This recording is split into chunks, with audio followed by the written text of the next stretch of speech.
આજરોજ ગીરહુંડા વિસ્તારમાં વસતા આહિર સમાજના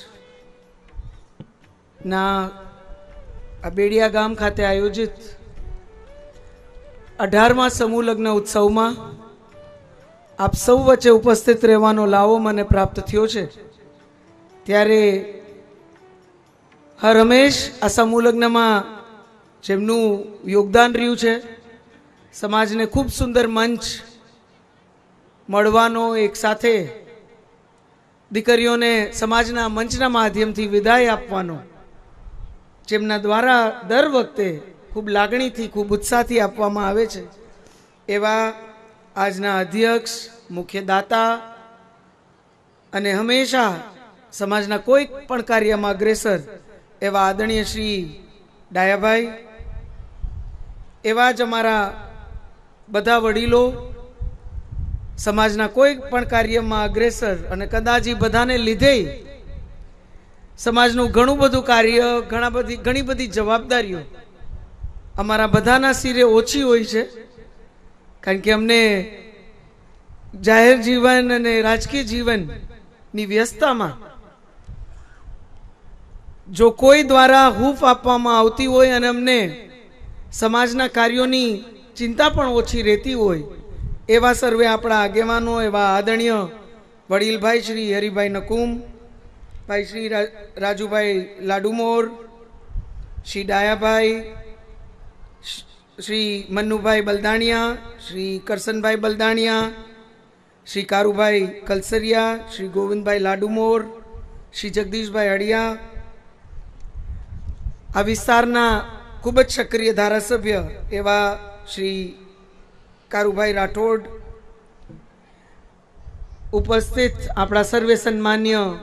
આગેવાનો, મંચની અનુમતિથી નામમાં નહીં પડું, ડાયાભાઈનું આખું પરિવાર, મારી સાથે અહીંયા જામનગર અને દ્વારકા જિલ્લાથી ઉપસ્થિત એવા વડીલ આદરણીય શ્રી હિતેશભાઈ પિંડારિયા, ભાઈ પરબતભાઈ ભાદરકા, શ્રી દિલીપભાઈ હાથલિયા, શ્રી મહેશભાઈ નંદાણીયા, ભાઈ પરબતભાઈ ચાવડા, રાજુભાઈ ગાગિયા, શ્રી આશીષભાઈ સોજિત્રા, નિલેશભાઈ ઉપસ્થિત, આમ તો બધાનું નામ લઈ શકું એમ છું, મથુરભાઈ, હવે તમારા બધા ભાઈઓની અનુમતિથી ભરતભાઈ અમારા જામનગરમાં સતત અમારી સાથે હોય છે, મંચ ઉપર ઉપસ્થિત, મારી સામે ઉપસ્થિત સમાજના સર્વે આદરણીય ગૌરવવંતા આગેવાનો, સર્વે આદરણીય વડીલો, માતાઓ, બહેનો, યુવા ભાઈઓ, આજે આ મંચના માધ્યમથી પોતાનું નવજીવન શરૂ કરનાર સર્વે નવયુગલો, નવદંપતિશ્રીઓ અને એમના પરિવારજનો, ઉપસ્થિત સમાજના સર્વે આપણા આદરણીય પરિવારજનો, સૌ પહેલા તો સતત 18મી વખત આ સુંદર આયોજન બદલ અને આજે ને આજે આવતા વર્ષની આયોજનની ઘોષણા કરવા બદલે હું હૃદયપૂર્વક અહીં ઉપસ્થિત આપણા સર્વે દાતાઓ, આગેવાનો અને આખા આયોજનમાં યોગદાન આપનાર સર્વે કાર્યકર્તા અને ટ્રસ્ટીઓને હૃદયપૂર્વકના વંદન કરી અને ખૂબ ખૂબ અભિનંદન પાઠવું છું। અહીં મથુરભાઈ સાચી વાત કરી કે બેન આપણી વચ્ચે પહેલી વખત અહીં આવી શક્યા છે, અને હું લગભગ મારી એક કોશિશ હોય કે દરેક જિલ્લામાં આપણા ઘણા બધા કાર્યક્રમો સતત સમાજના ચાલતા જ હોય, પણ મારી કોશિશ હોય કે લગભગ બધા જિલ્લામાં એક વખત વર્ષમાં હું ચોક્કસ એક ઘુમરો ચોક્કસ મારું, પણ અહીંયા એવું બન્યું છે કે જ્યારે જ્યારે અહીં પ્રસંગ હોય ત્યારે ક્યાંક મારી બીજી મોટી જવાબદારી ફિક્સ થઈ ગઈ હોય તમારા બધાના આશીર્વાદથી। અત્યારના મારે મહારાષ્ટ્રની જવાબદારી છે, આ તો હમણાં 2-3 દિવસ મને વાયરલ હતો, મારી તબિયત સારી નહોતી એટલે મેં રજા લીધી હતી, અને આજે મને આનંદ છે કે આ સુંદર આયોજનમાં દર વખતે હું આ બધા ભાઈઓ સાથે ફોનમાં વાત કરું, પણ આ વખતે મેં હરિભાઈને, ડાયાભાઈને કીધું હતું કે જો આ વખતે મારાથી પહોંચાશે તો હું ચોક્કસ આવીશ। મારી વ્યક્તિગત લાગણી છે કે સમાજ માટે તમે જ્યારે આટલું મોટું કાર્ય કરતા હો ત્યારે ક્યાંક એમાં ભાગરૂપ રહેવું એ મારા માટે એક મોટો લાવો છે. તો હું ચોક્કસ પ્રયત્ન કરીશ આ વખતે આવવાના. અને મને વ્યક્તિગત રીતે વિશેષ આનંદ છે કે આજે હું આ કાર્યમાં ઉપસ્થિત રહી શકી અને મને એનો લાવો પ્રાપ્ત થયો. એટલે હું તમામ વડીલોને, તમામ આગેવાનોને આ યોગદાન બદલ, આ આયોજન બદલ ખૂબ ખૂબ અભિનંદન પાઠવું છું. અને મેં પહેલાં કીધું એમ આ આગેવાનોને લીધે જે સતત સમાજમાં કોઈને કોઈ રીતે યોગદાન આપતા રહે છે. અહીં ખૂબ સાચી વાત થઈ કે જેની જે ક્ષમતા હોય એ પ્રકારનું સમાજમાં યોગદાન આપે. એ પછી આર્થિક દાન હોય, સમય દાન હોય, એ પોતાના જે પણ ક્ષેત્રમાં એની નિપુણતા હોય, એ દિશાનું કોઈ માર્ગદર્શન હોય. પણ ખૂબ ઉત્સાહથી આજે સમગ્ર સમાજ, આખા ગુજરાતમાં હું તો માનું છું અને હું તો સતત મારા પ્રવાસમાં જોતી હોઉં છું કે સમાજમાં એટલી એકતા અને જાગૃતતા છે કે સતત દરેક વ્યક્તિ પોતાની રીતે જે રીતે પોતે ભાગરૂપ રહી શકે એ સમાજમાં ભાગરૂપ રહેવાના પ્રયત્ન કરે છે. આપણા બધા આગેવાનો તો છેક વલસાડ, વાપી, સુરત થી લઈને અહીં સુધી ને અમદાવાદની આપણી છાત્રાલય,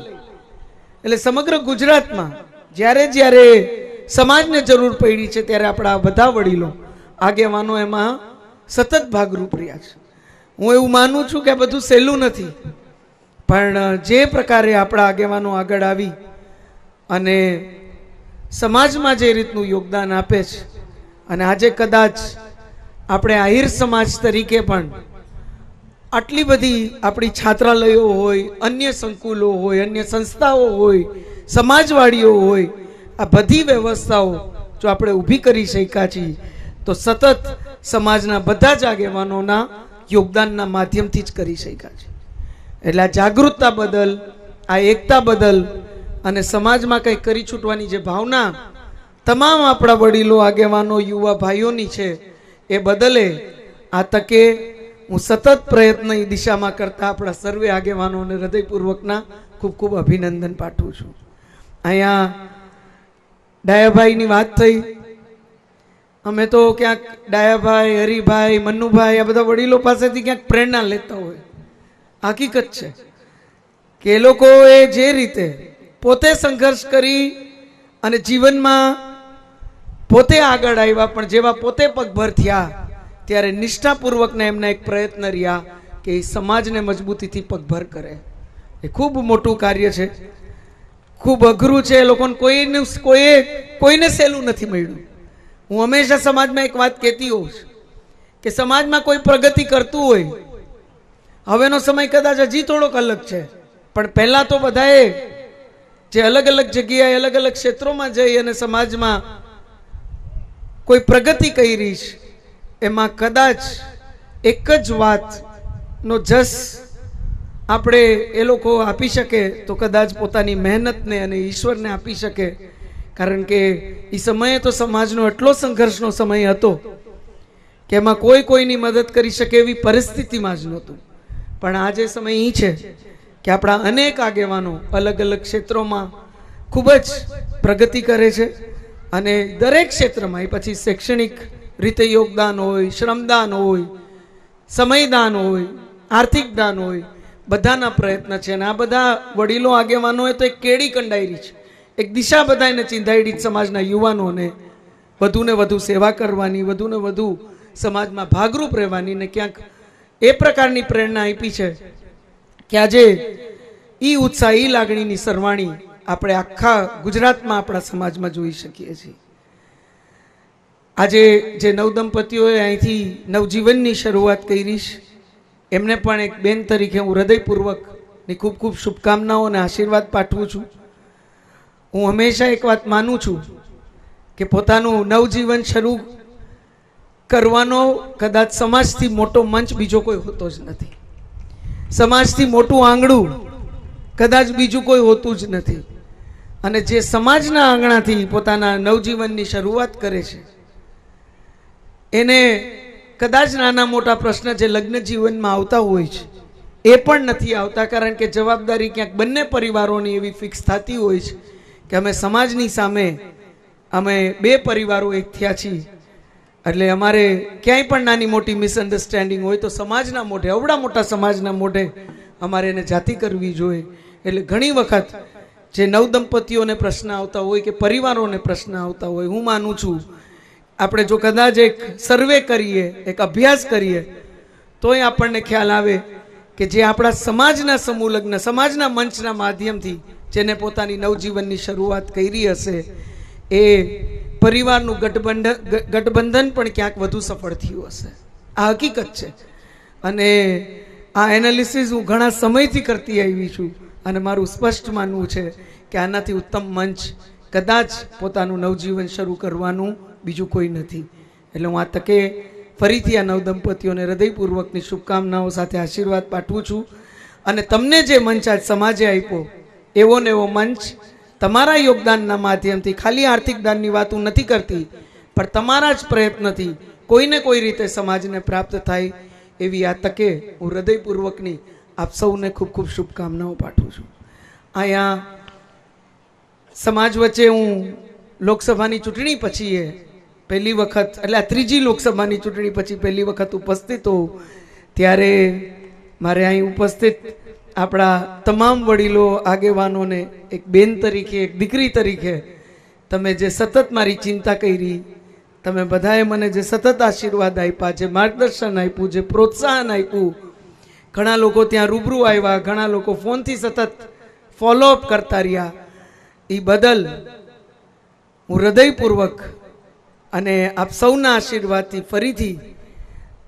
આ જીતમાં પણ મને સમાજની દીકરી તરીકે, અને જેને તમામ સમાજોના આશીર્વાદ પ્રાપ્ત થયા છે, ક્યાંક મને પ્રતિનિધિત્વનું ગૌરવ પ્રાપ્ત થયું, એ બદલે સમગ્ર સમાજને હૃદયપૂર્વકના વંદન કરી અને આપ સૌનો ખૂબ ખૂબ આભાર વ્યક્ત કરું છું. તમે બધાએ ક્યાંક જોયું હશે કે આ વખતે લોકસભાની ચૂંટણી અને એમાં ચર્ચા અથવા અફવાઓને ચગડોળે કદાચ સૌથી વધારે કોઈ લોકસભાની સીટ ચડી હોય તો એ જામનગર લોકસભા હતી. આ હકીકત છે. સૌથી વધારે પ્રયત્ન કોઈ સીટને નબળી કરવાના થયા હોય, એ પછી સ્વાભાવિક રીતે તમારી સામે જે પક્ષ લડતો હોય તો કરે જ, અને એનું તમે કંઈ ગણકાર હોય નહીં,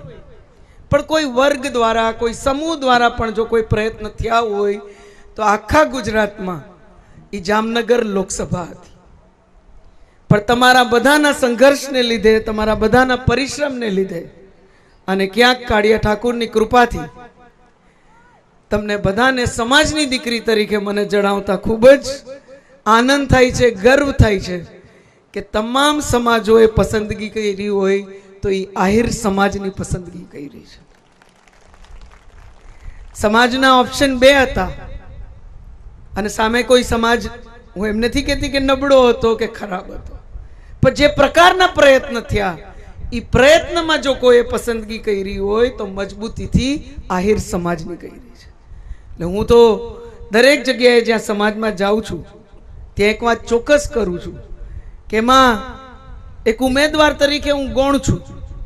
હું તો મારી જાતને ભાગ્યશાળી સમજું છું કે તમારા બધાના આ જ સંઘર્ષ, આ જ યોગદાન, અને ક્યાંક સમાજે એ પ્રકારની નામના મેળવી છે કે સમાજની દીકરી તરીકે ફરીથી એક વખત મને આ પરિણામમાં નિમિત્ત થવાની તક મળી. પણ હું મજબૂતીથી માનું છું કે આ પરિણામથી એક વાત, કારણ કે આખા ગુજરાતમાં આહિર સમાજની દીકરી તરીકે લોકસભાની તક ભારતીય જનતા પાર્ટી તરફથી મને હતી, તો હું મજબૂતીથી એવું માનું છું કે ક્યાંક આપણો વ્યવહાર, આપણી વાણી,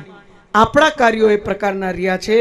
જેના લીધે આપણે તમામ સમાજનું ક્યાંક સન્માન પણ મેળવ્યું છે, ક્યાંક વિશ્વાસ મેળવ્યો છે. આ હકીકત છે. અને જામનગરમાં એ જ પ્રકારની પરિસ્થિતિ રહી. કોંગ્રેસ પાર્ટીના મારી સામેના જે ઉમેદવાર હતા, આ કોઈ રાજકીય ભાષણ નથી કરતી, પણ ખાલી સમાજને અવગત કરું છું, એને મને લાગે છે કે એમને એમ 20-25 હજાર કાર્યકર્તા કે કદાચ 50,000 કાર્યકર્તાઓ તો આ વખતે એમને ભેટમાં મળ્યા હતા, જે પરિસ્થિતિ હતી એના લીધે. પણ તમે વિચાર કરો, તમામ શક્તિઓ, તમામ તાકાતો આ બધા કામે લાગ્યા પછી ક્યાંક દ્વારકાધીશની કૃપાથી ને આપ સૌના આશીર્વાદથી આ વખતે દર વખતની જેમ ક્યાંક જામનગર સંસદીય ક્ષેત્રની લીડ વધી અને તમારા બધાના આશીર્વાદથી હું હંમેશા કહું છું મારો જન્મ આહિર સમાજમાં થયો છે, પણ સમાજના આખા વર્તન વ્યવહારને લીધે હું સમાજની ઈ ભાગ્યશાળી દીકરી છું જેને તમામ સમાજની દીકરી તરીકેનો દરજ્જો પ્રાપ્ત થયો છે. અને એ જ પ્રકારનું પરિણામ તમામ સમાજે એક થઈ અને આ વખતે સર્જ્યું, જેના માધ્યમથી આખી જામનગર લોકસભાની એક મજબૂત નોંધ ફરીથી એક વખત અને સમગ્ર સમાજની એક મજબૂત નોંધ ફરીથી એક વખત મજબૂતીથી હું માત્ર ગુજરાત સુધી નહીં કહું પણ દિલ્હી સુધી થઈ છે. સ્વાભાવિક રીતે એ મારી એકની જીત નથી, હું માનું છું એ આપણા બધાની જીત છે. અને જીત કરતાં વધારે હું એવું માનું છું કે આપણા બધાની વધારે જવાબદારી છે. જીત કોઈ દિવસ જવાબદારી વગર નથી આવતી, એમાં આપણા બધાની જવાબદારી ક્યાંક વધે છે. અને આ જ રીતે હંમેશા જ્યાં પસંદગીની વાત આવે તો આપણા કાર્યોના માધ્યમથી, આપણા વ્યવહારના માધ્યમથી આપણી ઉપર બધા વિશ્વાસ કરે એ પ્રકારનો વ્યવહાર, એ પ્રકારનું વર્તન, એ પ્રકારના કાર્યો હંમેશાથી આપણે સૌએ કરવાના પ્રયત્ન કર્યા છે. અને હું માનું છું ભગવાન શ્રી કૃષ્ણના વંશજ તરીકે પણ ક્યાંક વધારે આપણા બધા ઉપર વિશેષ જવાબદારી છે કે આપણો વ્યવહાર હંમેશા એવો રહે કે પહેલી પસંદગી એ પ્રશ્નોમાં હોય, એ મુસીબતમાં હોય કે આવા કોઈ કાર્યમાં હોય, તમામ સમાજ આપણી કરે એ પ્રકારે આપણે હંમેશા કાર્યો કરતા રહી. ત્યારે સમાજ સંગઠિત થઈ અને જે પ્રકારે આજે શિક્ષણની દિશામાં જે પ્રકારે આવા સમાજ ઉત્થાન કાર્યોમાં એક થઈને મજબૂતીથી આગળ વધે છે એ બદલ હું આ મંચના માધ્યમથી સમગ્ર સમાજને હૃદયપૂર્વકના ખૂબ ખૂબ અભિનંદન પાઠવું છું. અને આ તકે ભગવાન શ્રી દ્વારકાધીશને એટલી જ પ્રાર્થના કરીશ કે આપણે સૌ મજબૂતીથી સમરસ થઈ, એક થઈ અને હંમેશા આપણી નોંધ કરાવતા રહીએ, તમામ સમાજોને ક્યાંક મદદરૂપ થતા રહીએ. સમરસતામાં કદાચ કોઈ આગેવાની લે તો એ આહિર સમાજ ભગવાન શ્રી કૃષ્ણના આશીર્વાદથી રહે. કારણ કે એમને જ્યારે ગોવર્ધન પર્વત ઉપાડ્યો હતો ત્યારે એ પોતા માટે નહોતો ઉપાડ્યો, એ ગોવર્ધન પર્વત એમણે એવા લોકો માટે ઉપાડ્યો હતો કે જેમને મદદની જરૂર હતી. તો એ પ્રકારનો જ આપણે હંમેશા વિચાર, વ્યવહાર અને આપણા કદાચ લોહીમાં પણ એ ગુણ હોય એટલે આપણે સૌ હંમેશા એ પ્રકારે જ વ્યવહાર રાખીએ એવી એક સમાજને અને ખાસ કરીને આપણા યુવા દીકરા દીકરીઓને આહ્વાન સાથે આજે ફરીથી એક વખત વધુ ને વધુ આવા મંચોના માધ્યમથી આપણે સમરસ થઈ અને પ્રગતિ કરીએ એવી કાળિયા ઠાકુરના ચરણોમાં પ્રાર્થના. અને ડાયાભાઈ અને અહીંયા તમામ દાતાઓ એમને વધુ ને વધુ આવા કાર્યો કરવાની ક્ષમતા ઈશ્વર આપે એવી એ આ તકે ભગવાન શ્રી કૃષ્ણના ચરણોમાં પ્રાર્થના સાથે આપ સૌને હૃદયપૂર્વક અભિવાદિત કરી. અને મેં પહેલાં કીધું એમ મારી હંમેશા કોશિશ રહેશે અને કોશિશ કરતાંય વ્યક્તિગત રીતે મારી માટે લાવવો છે, મારી ફરજ છે. એટલે વર્ષમાં એક વખત આપણા લગભગ જિલ્લાનો પ્રવાસ થાય એવી મારી હંમેશાથી કોશિશ રહી અને ભવિષ્યમાં પણ એ જ પ્રયત્ન રહેશે. પણ એક વાતનું ખૂબ જ એક દીકરી તરીકે, એક બેન તરીકે ગૌરવ છે કે સમાજમાં આટલા બધા આગેવાનો, આટલા બધા વડીલો આજે આગળ આવી, યુવા ભાઈઓ, દીકરા દીકરીઓ આગળ આવી અને સમાજના આટલા સરસ કાર્યો કરે છે કે કદાચ ઘણી વખત બધે પહોંચવું અઘરું છે. પણ આજે આપ સૌ વચ્ચે ઉપસ્થિત રહેવાનો જે મને લાવો પ્રાપ્ત થયો છે અને ખૂબ લાગણીથી ડાયાભાઈ, હરિભાઈ, આ બધા જ ભાઈઓએ મને અહીં ઉપસ્થિત રહેવાની તક આપી એ બદલે આ ભાઈઓને હૃદયપૂર્વકના ખૂબ ખૂબ વંદન કરી, એમનો આભાર વ્યક્ત કરી અને આપણે સૌ સાથે મળી વધુ ને વધુ આવા સત્કાર્યોમાં મળતા રહીએ અને સત્કાર્યો કરતા રહી એવી જ આ તકે દ્વારકાધીશના ચરણોમાં પ્રાર્થના સાથે હું વિરમું છું. પણ મારે સમાજમાં કોઈને કહેવાની જરૂર નથી, છતાંય હું ખાલી ઉમેરું છું કે મારા જેવું કોઈ પણ સમાજમાં કાર્ય હોય તો એ આ બધા જ વડીલોના માધ્યમથી તમે મને ચીંધી શકો છો. અને પાર્લામેન્ટ સત્ર દરમિયાન જો દિલ્હી આવવાનું થાય તો ચોક્કસ બધા મારા નિવાસ સ્થાને એટલે કે 47 લોધી એસ્ટેટ, લગભગ બધી વિગત આ બધા ભાઈઓ પાસે છે, તમે એમની પાસેથી મેળવી શકો છો. તમે ચોક્કસ પધારજો. અને જામનગર અને દ્વારકા તો આપણે અવારનવાર મળતા હોય, પણ છતાંય કોઈ વિશેષ કોઈ મારા જેવું કાર્ય હોય તો ચોક્કસ મારો સંપર્ક કરજો અને મને ખાલી ચિંતજો. આટલું કહી અને હું વિરમું છું. જય શ્રી કૃષ્ણ, જય દ્વારકાધીશ. ખૂબ ખૂબ આભાર બેનશ્રી. વીરની શું વાત કરવી, વીરના તો કાયમ હોય વધામણા. વીરાંગના સમ પૂનમબેન સાંસદ, આપ ખૂબ મોટી જવાબદારી સાથે દિલ્હીની અંદર કામ કરો તેવી શુભકામના ગીર ઊંડા આહિર સમાજ સેવા સમિતિ આપને પાઠવે છે.